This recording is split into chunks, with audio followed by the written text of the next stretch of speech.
So just wanted to show you what I'm going to do with the keys here, with the lifting keys, torsion keys, whatever you want to call them. So you can see here I've got the cover off. This is the cover that protects it. So I got that off. I've been soaking all the bolts for a couple days just with penetrating fluid. So I'm hoping those will be good, but honestly, especially this one, you do not want to round it off.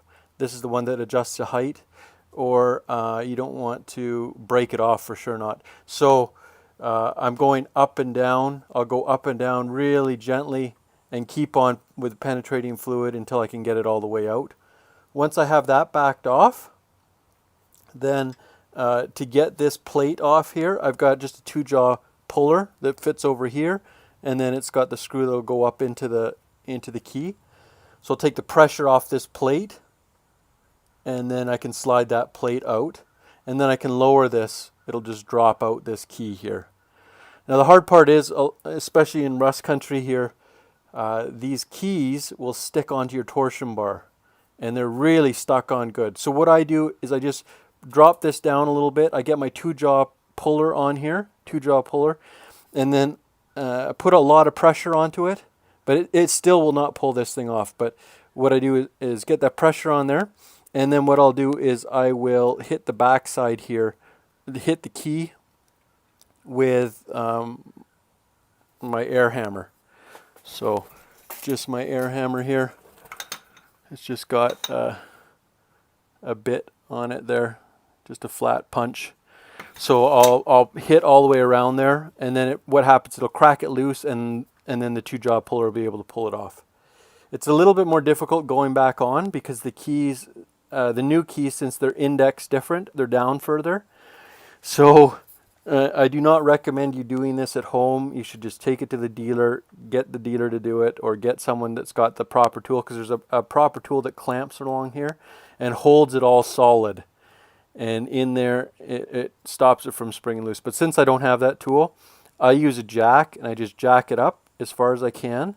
And then I get my 2-jaw puller in here, clamped on here, and then I use the 2-jaw puller combined with the jack to get it up to where I want. And then I just use the 2-jaw puller to keep the tension on it while I slide the pin in. So, yeah, that's what I'm going to do. So that kind of explains what I'm going to do. Now I'm just going to do it. I'll just have you on time lapse, so it'll be quick. You won't have to painfully watch me do this.